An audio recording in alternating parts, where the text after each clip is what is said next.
Hi, welcome to Bookwood. It's cold. Let's go inside.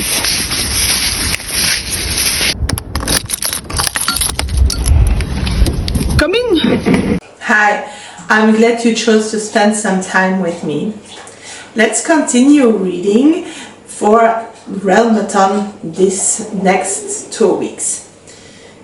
Let's start by talking about the books that I'll be reading this week. The first one is still Les larmes de Kernunos by Alain T Puysségur, which is the second book in Le Manoir de Castle Cats. If you haven't seen my first vlog, I will give you a little summary of this series. So this is a French middle grade series in which we follow 4 cats who decided to go to Le Manoir de Castle Cats, which is a magic school, a little bit like in Harry Potter. This book has been compared to it and it has been called a Harry Potter with cats. So these cats will be going through their whole first year in each book, so each book will represent a season. We had fall and so this is winter. In this book we are following Kovan. This is the main character in these 2 first books, and how he evolves in his magical art. In the first book we had some background events with the main big challenge, I would say, in which clearly some very ancient enemy creatures popped up again in the world of our cats. And we had some disturbing events at their Samonois, I think it's Samonois, festival, which is a little bit like Halloween or Samhain festival. And of course our 4 cats saved the day with the knowledge they have learned in these first few months at school and with their particularities, because each one of the 4 cats we are following has its own particularity. So I'm not going to explain those because they are part of the story. We discover them along the way and they have an impact for our cats. And in the second book, well, we continue the next 3 months of schooling for our cats, and we will of course have events continuing to go on. For now I have read a third, I would say, and I still feel that the story did not really start. We have an introduction, of course, that the events that happened are quite serious, that this will be kept secret, so we also know that this is not finished. We are introduced to the theme of the exam they will have at the end, which will have to do with knowing themselves, with are you as good as you think, is your neighbor as bad as you think, type of situation. Then we know that clearly some other cats will get involved, but that's it. And you might say, well, how come that you are still not this far? In case you missed, I am buddy reading this with my eldest son, Jorim, and we are each reading about 25 pages each day, 1 or 2 chapters, me during the daytime and he when he comes home from school, and then in the evening we discuss what we have read. And so my son is not a quick reader, so it will take us 20 days to finish his book. That will be somewhere right before the end of this vlog. So we will keep you waiting for the final ideas of this book until the very end of this vlog. Another book that I'll be starting today, I did not yet, but I'm looking forward to it, is The Goodbye Cat by Hiro Arikawa. This is 7 short stories. It is described as a companion to the first book, which was a Traveling Cat Chronicles. And if I understood well, you can read one without the other. And in this one we will have again Hashi and Anna, who we met during the Traveling Cat Chronicles, and we will see some other adventures, but we will also meet some new cats. I really liked the first one. It made me very emotional. It really touched me very deeply, so when I saw this at the library, it got added to my wants to read list immediately.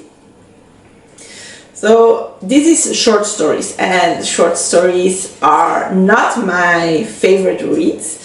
Like I made the conclusion in my February wrap-up video that shorter books are not for me, that I like a bigger world building, that I like to have a deep dive in characters, and short stories and novellas do not do that, and often they don't work for me. So what I plan to do is to read 1 short story each day, so that I am not like reading 1.5 or 2, so that between every story I really can let it sink in and see if I like this as much as the complete story.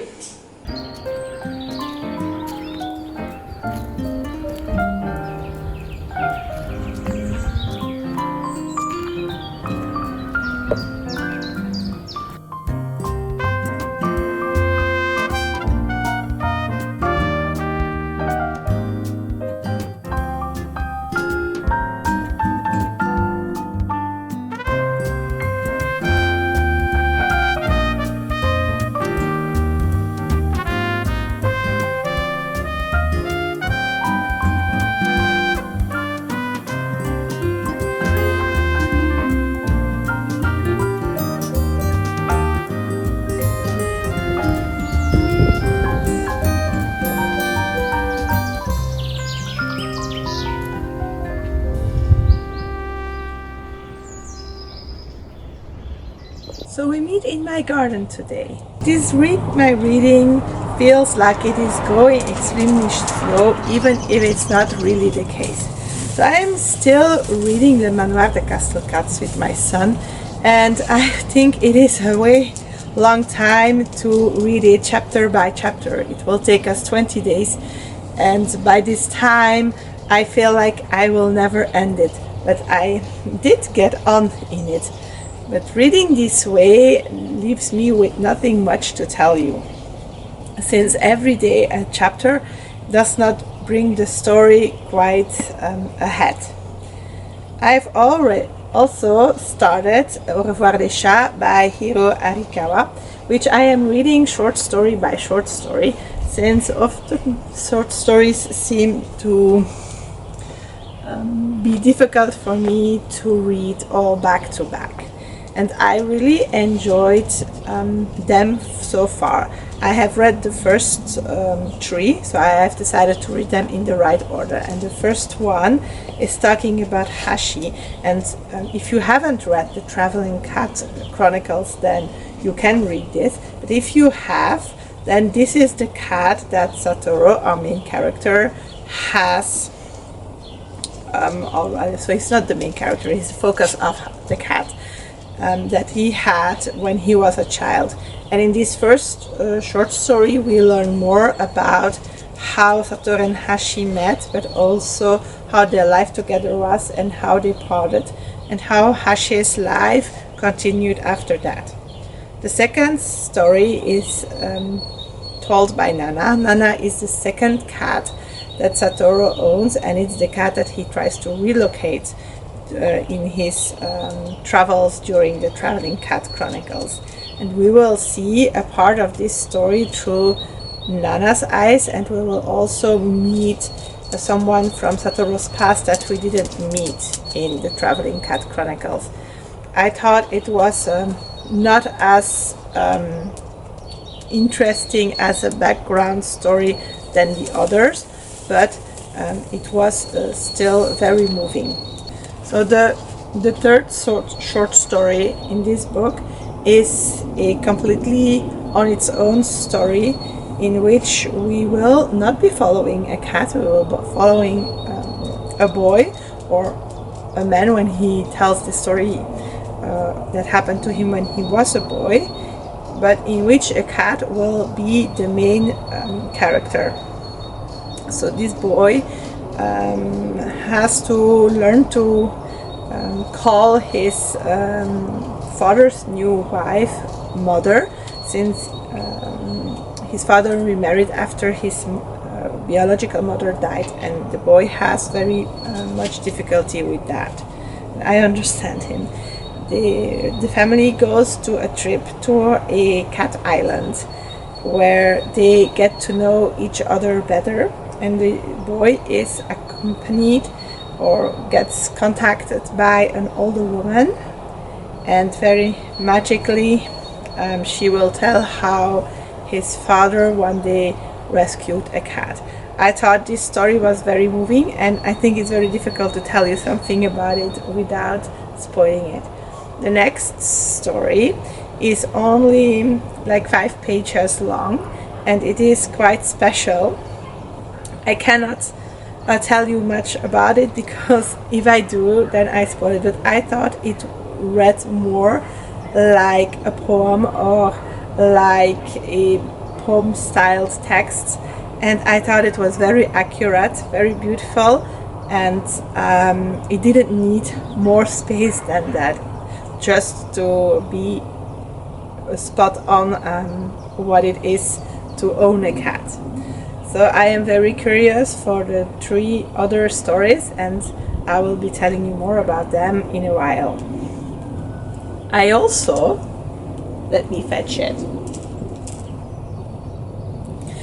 remembered that I didn't tell you my ending thoughts of La Maison au Pas de Poulet or Thislefoot by GennaRose Nethercott. So I ended my last vlog telling you that I hope to finish this book over the weekend, and that's exactly what I did. I finished it because I just could not put it down. I still really love this story. I got a 5 stars, so I don't often tell how many stars I give a book, because I think that it's so personal that it doesn't really matter. But this one, it's one of my favorites for this series, and I think it will stay. It will stay that much that I told my husband that I need to have this book in French and in English, so I can reread it in English and I can make my kids read it at some point. I thought that the characters were very fun. They were all very different, all very interesting, and the interactions between them were very nice. I really liked the house as a character in this book as well. It is one of the few books that really could give me a glimpse of the atmosphere. I am autistic, and everything that has to do with imagination, just like the atmosphere, is very difficult to me. And a book that can make that do is always an excellent read for me. And so this one did a very good job making me feel like if I visited this house or visited the places they visit. So that was excellent for me. The writing style is great, and the plot does has a whole bunch of surprises that I thought were very interesting. So if you are interested in reading Thislefoot, then I would highly recommend it to you. And if you're not, I recommend you to look into it and to see if it could be your next favorite too. This week we visited the Château de Mohat, or the Castle of Mohat. We were able to make this visit to get to know better the environment and how the water has an effect on it. We kids had a great time exploring not only the river but also the castle itself. we decided to share with you some of our images because this is historically a very interesting place and it's not that far from us. I hope you enjoyed discovering this medieval castle.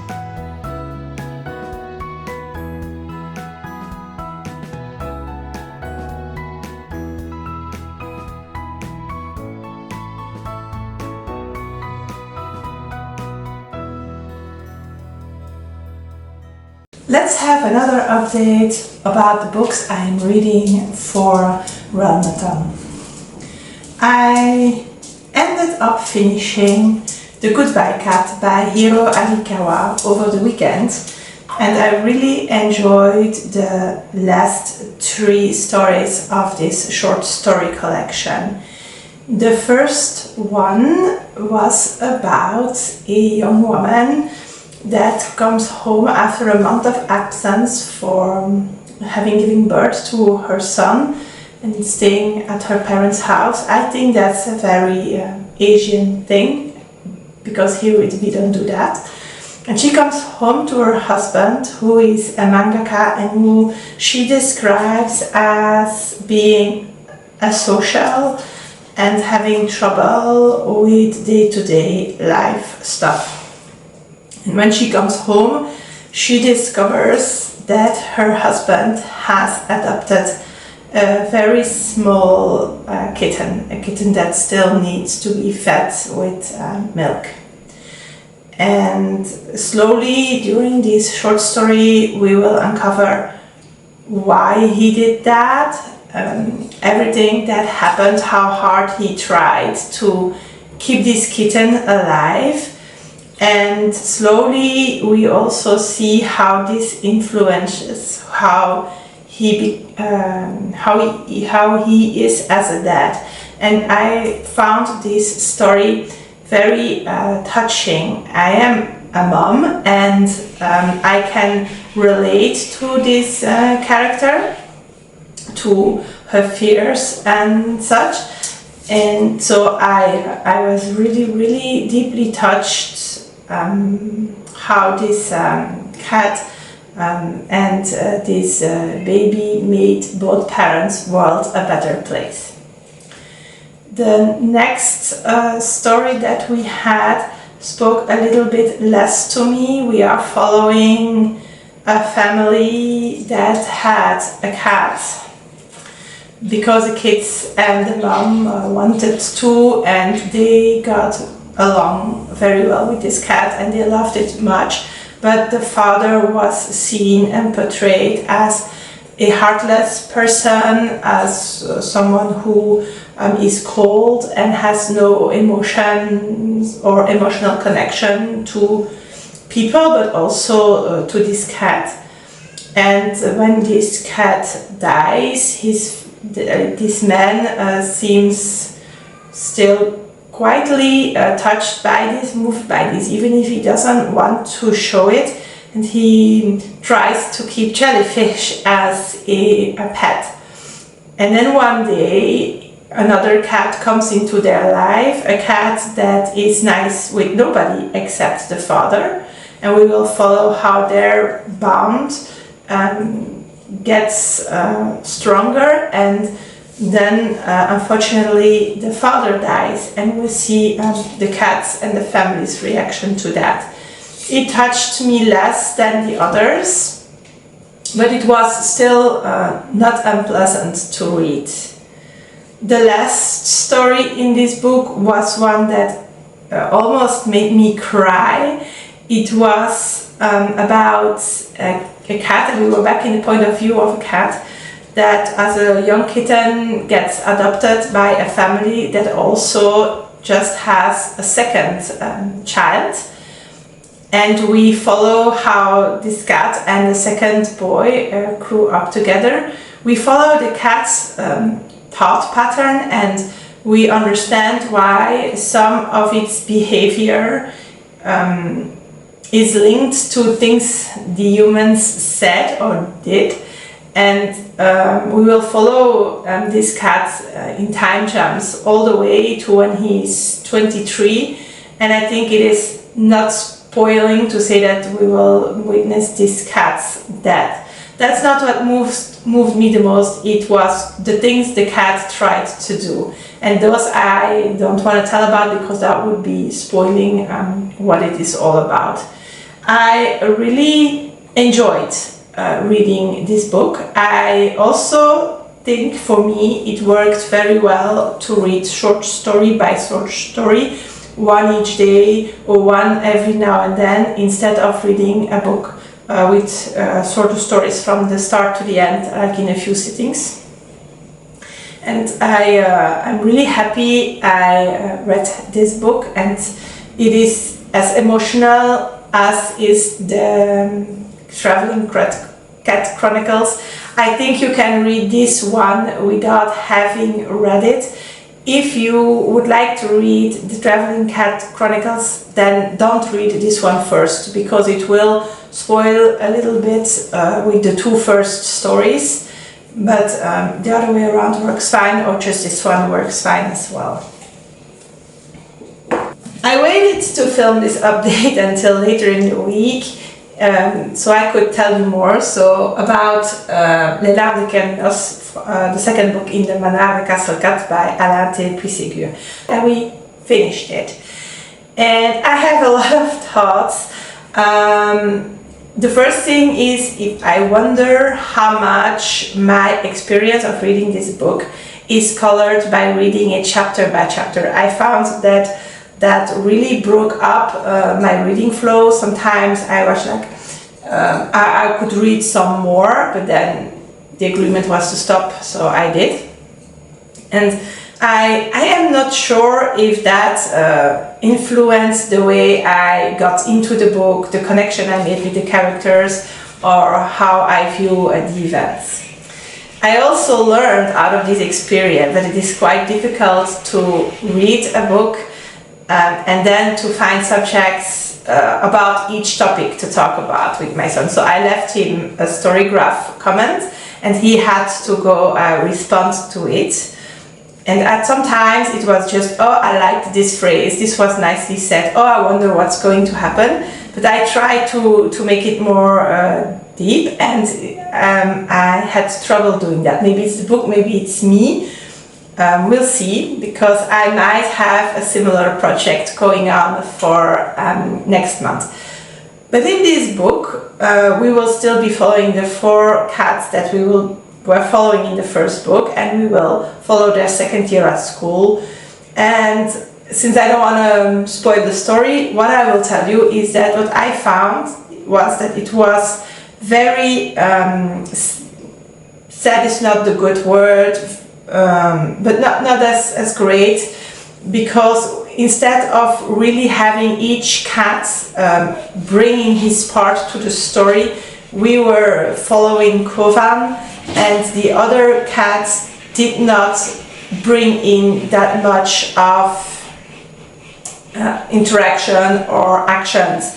They were more in a supportive role, and I found that a little bit sad, because I loved their interaction and I loved the specificities of each cat.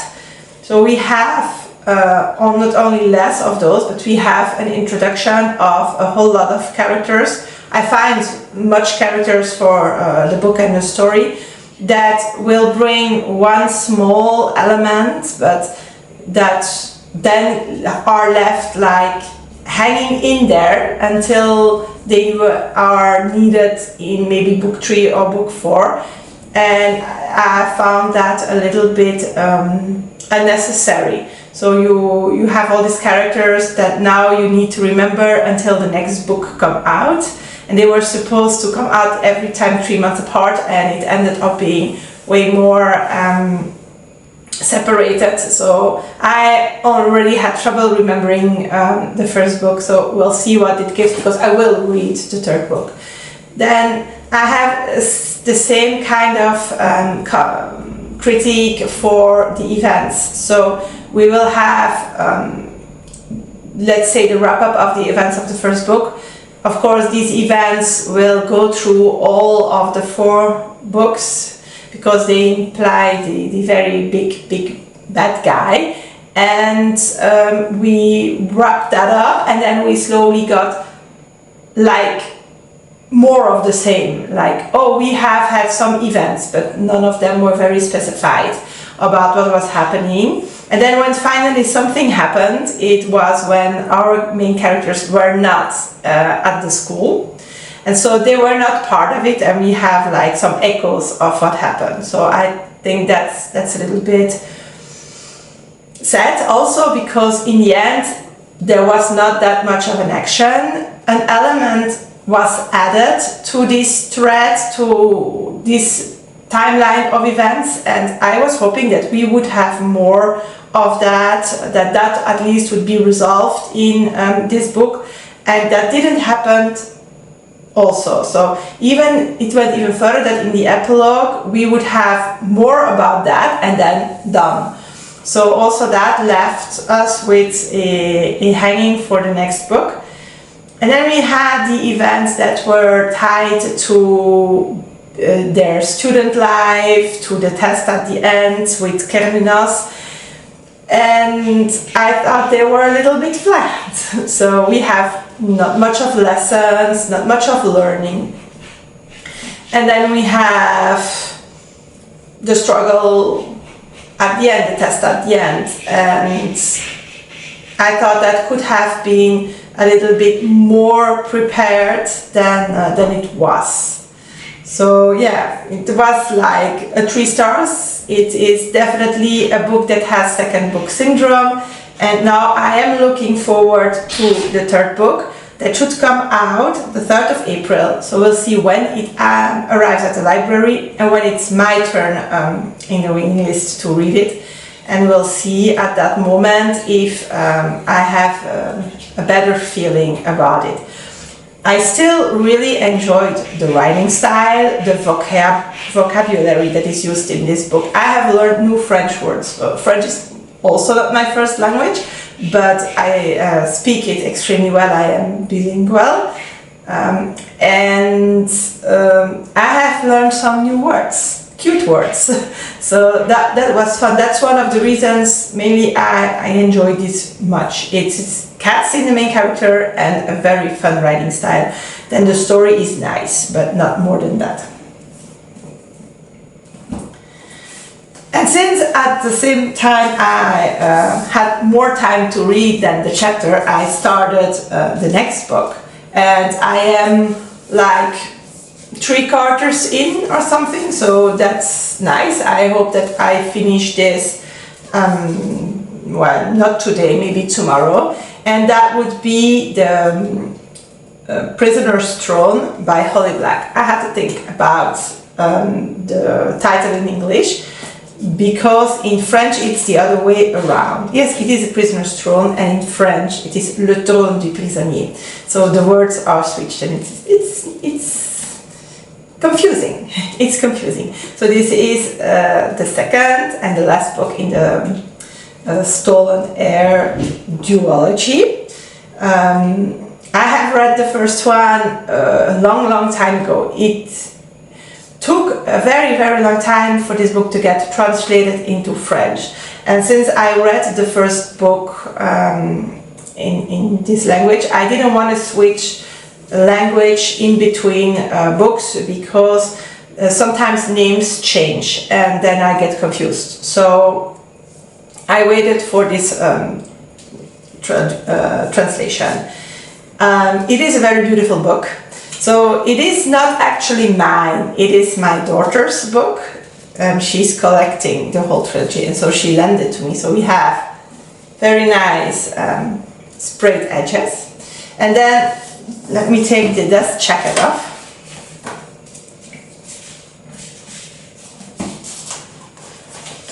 We also have a beautiful cover, so the other side is just black.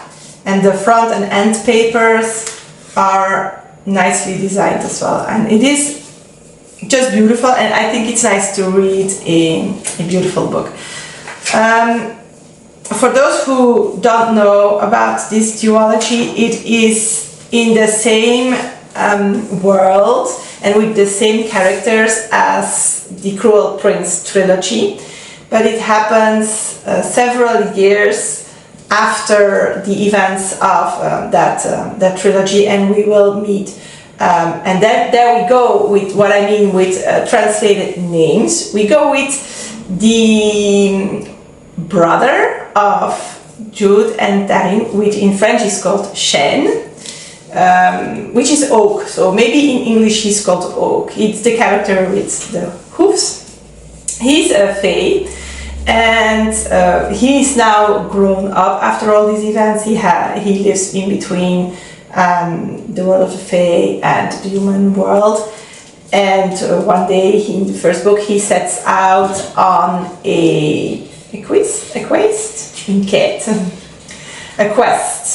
to go deliver his father, who is a prisoner at the enemy's court, and he does that without telling anyone. He will go get the help of, and in French is Suren, Ren, as he calls her. It's another character that we will meet in the Cruel Prince trilogy. She's a little girl at that time. He will go get her in the human world where she lives now, and they will together set off to save his father. They will go through a whole bunch of events. I remember some, but it's more than a year ago that I read this book. It is like in 2023. And so I have some trouble, but I did remember the ending. And that's where we start off this book. And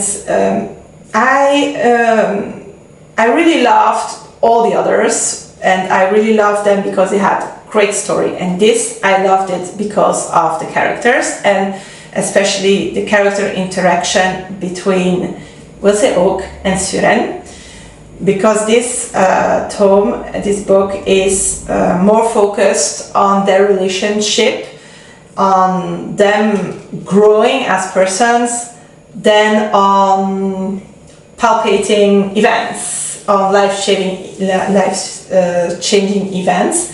And I didn't expect that, so it caught me by surprise, and I'm really happy with how the story went.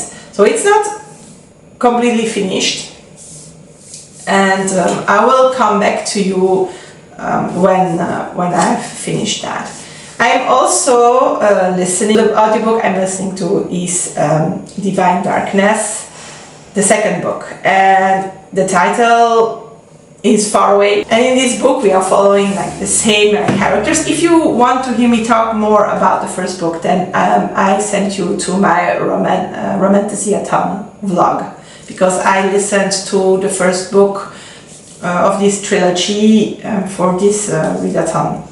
And so in this book we are still following Night mainly, and Danae, and Night is a Phaedra or a god, so he's not human, so we have our non-human main character. And with Danae, he is staying in his palace, in his city, so we have an urban setting, a city that they go explore, and where the first big hostility is in this war fight with his brother's son are taking place. And we are following up how Danae is not only getting to know herself better, Night better, but also this world better, and she tries to understand what is going on in between these two brothers. We have some background information on Night, how he grew up, stuff like that. And we have some really nice situations. So I really much enjoyed listening to this book. I think I have 3 hours left of it, and I just reached the second part. I really loved the writing style. I love Anna Triss's writing style. I cannot tell you that enough. If you want to discover her writing style and you don't speak French, there is one book that got translated, and that's called The Courtesan Queen. I really recommend it to you, and if it's popular enough in the English-speaking community, then the other works will be translated. So go try this book so you can try the others. And I really like how we get to see the other side of this not so well-intentioned men, because we are speaking dark romance, so we have a toxic traits in Night, and maybe some people would say yes, but they are excusing his traits due to past events. I don't care, because it is a nice story. It is way more romance focused than the first one. It is a dark romance, I would say, but I'm quite intrigued to know what is going on more with this war between these two brothers. Slightly we are getting there, and I still have a lot of laughing. I laugh out loud with these books, because the writing style is made that way that it is funny. And so it's difficult to tell more than that, than we get to know this world. So I am pretty sure, because my husband told me, that we are not going straight away to Sun's domain. So I'm very curious to see what is going to happen in part 2. So for now, I go back to my daily activities, and I'll come back to you, I think, at the end of the weekend, when I have finished those reads, so we can have a look in how we done for Realmathon.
So here we are for the last update for this vlog.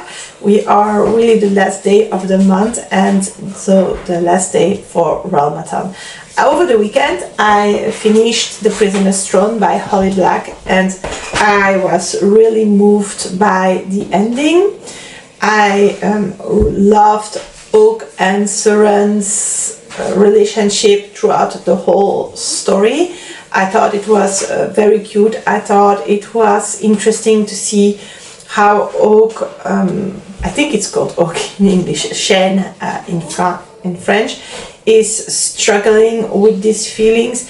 I would have liked to see more of him, who he really is. I would have liked to see all the things he makes allusions to being more concrete. I also was a little bit disappointed because at the end, when everything comes together, we learn that there is information we didn't get throughout the story, and I thought that was a little bit sad. I think it would be interesting to see the whole picture of it, but it didn't take away my joy for this book. 1 second, les gars! Kids are home. Strike in Belgium, so kids are home, and that's not always easy. So this one I managed to finish. Another one I managed to finish by today is, and I'm not sure if you can see it, but I tried to put the cover on my screen is the second book in the Divine Darkness series by Anna Triss. It's, and I keep forgetting, Les âmes damnées de la nuit. And I also really enjoyed listening to this book. So it's a book 2 in a trilogy, so it's difficult to talk a lot about it. I have made a resume of it before in this vlog. The ending was really surprising. So when I left you last time, I had to start the second part of the book. So the second part is not really half, it's really the ending of it. And in this part we are really going into some main events, some bigger events that will build up to book 3. And these events were very intriguing, they were very lively depicted. And I really was caught by the cliffhanger on which this book ends. I knew it would go through this direction. I didn't know how, and indeed for a twist, it was a twist. I will not tell you much about it. I have heard that after the Courtesan Queen, the Guild des Ombres will be translated. So if I translate the series name, it would be like the